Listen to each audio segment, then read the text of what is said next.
So if you've been watching my videos so far, you may know that I started out lifting super skinny. I know, mind blown, right? I wasn't born the absolute specimen you see before you today. I was actually a really skinny kid struggling to put on size, just like you. Well, today I'm going to share with you the strategies I used to put on over 30 kilos of pure muscle in the past 10 years. Now, I've learned a lot in that time, both from training myself and my clients as a personal trainer and online coach. I've learned what to do, and I've definitely learned what not to do, so I'm going to save you a lot of time today. So give me your full undivided attention, grab a notebook and a pen and drop a like, because this video might just save you a lot of time and solve all of your bulking problems. So in this video, I'm going to outline both training and diet approaches for really skinny guys, so you need to listen to both parts and take on board everything I say for effective results. So number one, training. What would be the best approach for you to take as a skinny guy? Well, we'll get there, but let's think about what the worst approaches would be before. So my number one piece of advice for training for skinny guys who want to put on muscle fast is change your training split. Stop doing body part splits. Stop doing bro splits where you train a different muscle each day. So you have a back day, an arm day, a chest day, a leg day, etc. Stop doing that. Ideally, I'd want you to change to one of two kinds of different splits. The first one being a full body split, and this would be my preferred method. So in a full body split, you train your entire body every single time you hit the gym. Now, it's going to take you thinking about the balance between frequency and volume per session. So you might have to train a little bit less frequently. You train every other day ideally, but that's still 3 to 4 sessions a week. So the way I'd approach these sessions is to choose 2 exercises for big body parts and 1 exercise for smaller body parts. And you're going to do 2 to 3 sets per exercise, and I mean working sets here. Sets where you're really trying to put stimulus on the muscle. The optimal way to do this would be to use a different weight for each working set. So for example, let's take the bench press. You might do set 1 at 8 to 10 reps and then set 2 at 12 to 14 reps. Now this will allow you to work the muscle for a multitude of different rep ranges. So if you're training every other day, that's an average of 3.5 days per week, either 3 days or 4 days. Doing 2 exercises for bigger body parts like chest, back, quads, and 1 exercise for smaller body parts like biceps, triceps, delts. And for 2 to 3 working sets for each exercise, bigger body parts will get 14 to 21 sets per week. Smaller body parts will still get 7 to 14 sets per week. So you're not doing a lot of sets per body part per workout, so that will allow you to put a lot of energy, a lot of effort into each of those sets to really make them count. Your body responds to novel stimulus, something it hasn't experienced before, so those sets have to be really hard to get a response out of it in the first place. Make those sets hard, hit them frequently, so you're hitting every single body part every other day. That's 3 to 4 opportunities for each body part to grow each week. Now the other option I'd take would be an upper-lower split. So here, ideally, I'd want you to be training 5 days a week, so you'd alternate between upper body and lower body each session. Now, you won't get as much frequency here, but you'd still be hitting each body part on average 2.5 times per week. Now for this split, you'd need to do a little bit more volume per body part per workout. So in this case, I'd choose 3 exercises for big body parts and 2 exercises for smaller body parts. And another thing to note, I'd also take biceps from your upper body day and actually put it on your lower body day, because otherwise that upper body day becomes crammed with exercises and the lower body day is quite short. Now, whichever one of these splits you choose, you must train very hard with a lot of intensity, and I want you to take these working sets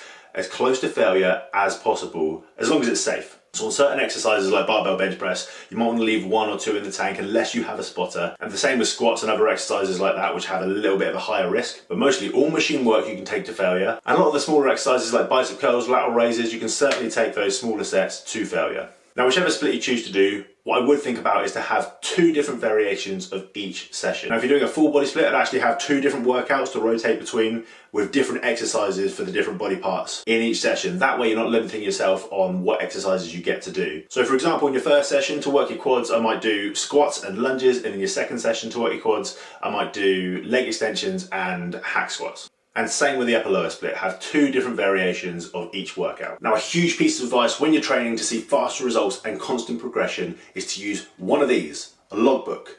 Now, get yourself a notebook or use an app and track every single session that you do. Track each working set with the weight and the reps that you do and set a target for next time. So for example, if your rep range is 8 to 10 and in one session you manage to get 8 reps and that's the failure, you can set a target for next time to get 9 or 10 reps. If your rep range is 8 to 10 and you manage 10 reps, then next time you know it's time to take the weight up. Now, if you do get those 10 reps, but they're a little bit shaky, your target for next time should be to work on your form. Do this for each working set that you do every single workout, and it'll ensure that you're progressing as fast as possible. Now, probably the most important part of this video, diet. What are you gonna eat to gain this weight in the first place? Now, as a skinny guy, you may have been told you should dirty bulk, that you can eat whatever you want, seafood, eat it kind of diet. I'm here to tell you not to do that. Food sources really do matter. You may have heard you are what you eat. I don't really agree with that. I agree with you are what you can digest and assimilate. Doesn't sound as fancy, but really this is what I mean by that. As a skinny guy, your metabolism may be very, very high to the point where you really struggle to put on weight no matter what. But the process of you eating to build muscle and gain weight doesn't stop at the mouth. It's actually much more important what you can digest and process inside of your body. Bogging your digestive system down with pizzas, burgers, chips, it might be a really easy way to get in those calories. It's going to put a lot of stress on you internally, and it doesn't necessarily mean those calories are going to the right places. Now, I'm not telling you can't eat those foods, far from it. A little bit of that in your diet can really, really help skinny guys. But what you need to understand is it should not be the base of your diet. It should be an add-on if needed. So in my opinion, if you're a skinny guy trying to build muscle, you should be eating about 4 to 6 meals a day, solid meals. If you're currently eating 3 meals, breakfast, lunch, dinner, bump it to 4. If you're currently eating 4, bump it to 5, etc. Now, protein is going to be of #1 importance, and what I'm about to say isn't anything new. You're going to need 1 gram per pound of body weight in protein per day. So pretty simple. If you weigh 180 pounds, that's 180 grams of protein a day. Divide that by 6 if you're having 6 meals, 30 grams of protein per meal, you're sorted. But just a disclaimer, I will add to that, if you're not vegan, I want those 30 grams of protein to come from animal sources. By that I mean meat, dairy, eggs,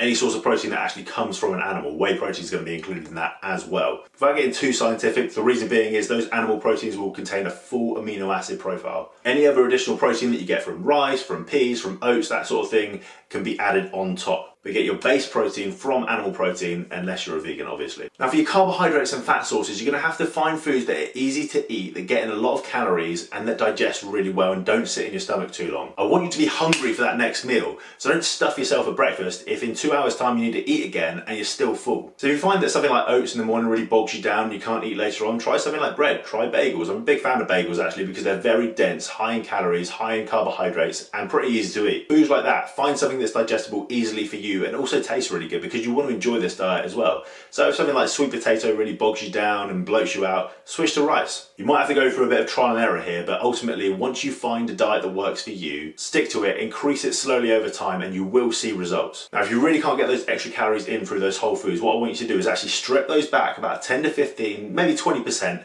and then add in the goodies afterwards. By goodies, I mean really easy to digest calories like cereals, Rice Krispies bars. I quite like fruit juice, putting fruit juice in there.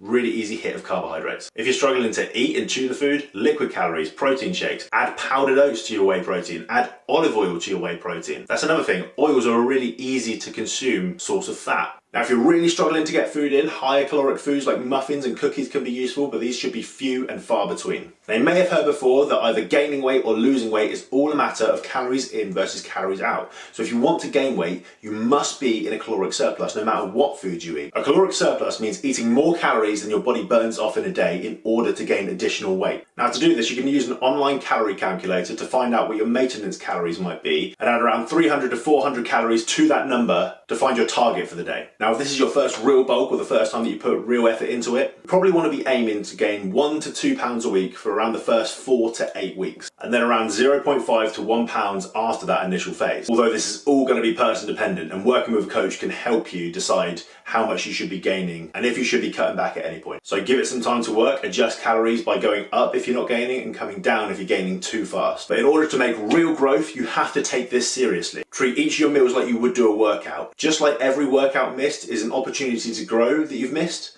the same with each meal. Every meal that you miss, you've missed an opportunity to grow. And if you miss too many meals, you're going to take yourself out of that caloric surplus and not going to be gaining at all. You may even lose weight. So once you've got your base diet down, you've added those goodies, you feel good about your diet, you're enjoying it, it's easy for you to eat. Now you need to start tracking progress. Now you need to weigh yourself every week and take progress pictures every week as well. And don't be so hasty to change things. Only change things when something isn't working for multiple weeks at a time. So I'm a big fan of running things for 4 weeks before changing anything at all, because sometimes it just takes your body a little bit of time to get used to these things, a little bit of time for you to get used to training really hard, eating a lot of food, that kind of thing, taking the progress pictures, taking your weight every week, and getting into that real strict routine. So that's my approach to bulking for skinny guys. It's pretty simple, but it really, really works. If you really are struggling, you do need more help and you feel like you benefit from one-to-one coaching, go to www.themusclearchitect.com. That's my website. That's where I coach people to get in incredible shape. You can also follow me and message me on Instagram at @the_musclearchitect. Like this video, subscribe for more, and I'll see you in the next one.